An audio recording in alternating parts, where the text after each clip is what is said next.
Put as hard as you can at the 10 pin and hope that it bounces out, or 2 bowling balls and a broomstick.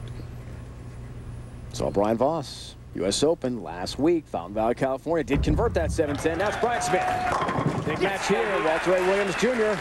All 10 down for him. Bryon Smith using a different bowling ball than he used in his first match.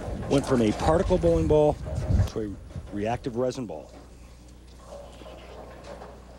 39 titles and 6 times Player of the Year with a big loft.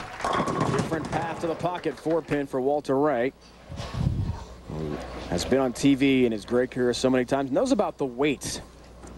After the intros, you go and practice a little bit, get mentally focused.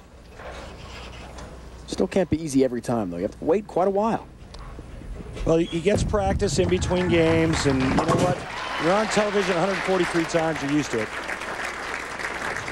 Leading into our Baby Ruth Real Deal matchup, Smith and Walter Ray. Check this out. Walter Ray averaged almost 250 for the entire week. Big, big numbers.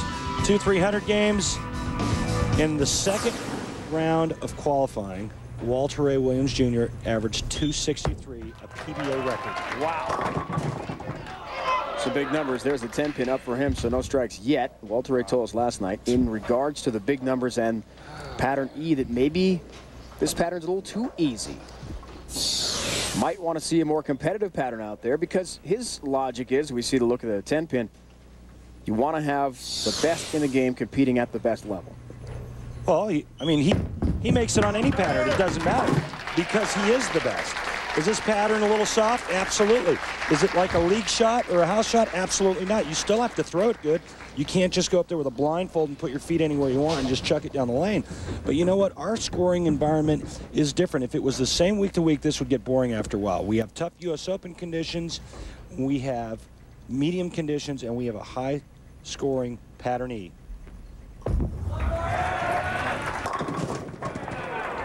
God damn it. 6-pin stands for Smith.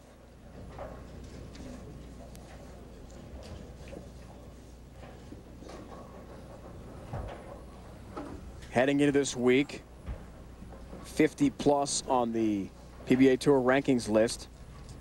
Now with minimum points today earned, he's already done that. 37 and counting. He has a win already. Tells us he was completely irritated with everything surrounding the game. Really was not happy. He's a happier man now, though, as he tries to win his first tour title of the year. He'll try again next week at the Days Open in Dallas, Texas, as we head to Don Carter's All-Star Lanes West in the Lone Star, Steve. Heading to the Central Time Zone, 12:30 Eastern Time is the start. You guys need lots of points, certainly. There's the cut line, which has been changing because of Norm Duke's situation. Norm Duke's been injured most of the year, but Norm Duke has an exempt spot by winning the KC Open. That ball is perfect, shot. That puts Norm Duke in, which drops the cut line now down to 49. Norm Duke scheduled to bowl next week. I spoke with him on the phone, as I do just about every week, and Norm, his quad injury is healed. He is practicing, and he is now 61st on the point list, and told me, Randy, I will be in the top 50 before the end of the year. Starting with the channel. There's Walter A. Williams, Jr. The 10-pin stands for him.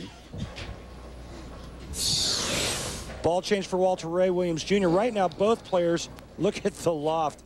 Something you don't see Walter Ray do a lot of is loft and hook it. Normally it's loft and going straight. This week, he was throwing that big loft hook ball. 10-pin for the guy they call Deadeye. Many times the horseshoe pitching champion is Walter A. Williams, Jr. Check this out. Last year, just a little bit of loft. You see him playing the deep inside line about the 25th board, kind of rotating his hand around the side to get it to push right. Check this out this week. Big loft, a little more direct on that left lane. 10 down in the pit as we go back to the live action from Walter A. Williams, Jr. Makes the proper adjustments. And has his first strike of the match after 3 consecutive spares. The players know that they have room to get the ball in the pocket, but what they're trying to do is figure out how to get the ball to face the pocket the right way to strike. Walter Ray seems to have figured out the left lane. 2-pin lead, Bryon Smith. clinging to the advantage, trying to get himself to the championship match. 10-pin up for him. Amazing that he was so close to just shutting things down mentally. And what a difference a year makes for him. $100,000 came by way of the ABC Masters win for Bryon Smith. This year, you talked about it a second ago, he was 51st coming into this week and said that he really hasn't had a good look the entire year. The last time he made match play was in Toledo. That's hard to believe. Late last year. The event won by Steve Jarris over Chris Johnson late. 5 of 16 events coming in. Bryon Smith has made match play. 11 of 16 cashes. It's not been a good season for him. But he told us last night things really started to turn around. The first rounds at the US Open, he really felt like he had a good look. As we see the bowlers that made it to the round of 32, but not here to the TV show, including Mike Edwards returning to the tour after some time off. There's Parker Bowman III still battling to make the All-Exempt Tour next year. A bit high there for Smith. And 3 stand, 3-6-10.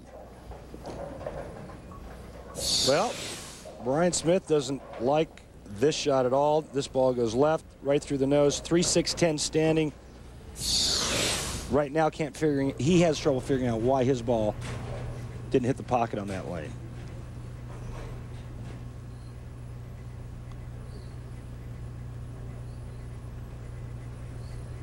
He tells us he belongs out here on tour. Big shots like that does cover for a nice mark. And avoids the open frame. Bryon said, hey, if I don't make the exempt tour, either by winning here today or one of the final events of the season, if I don't get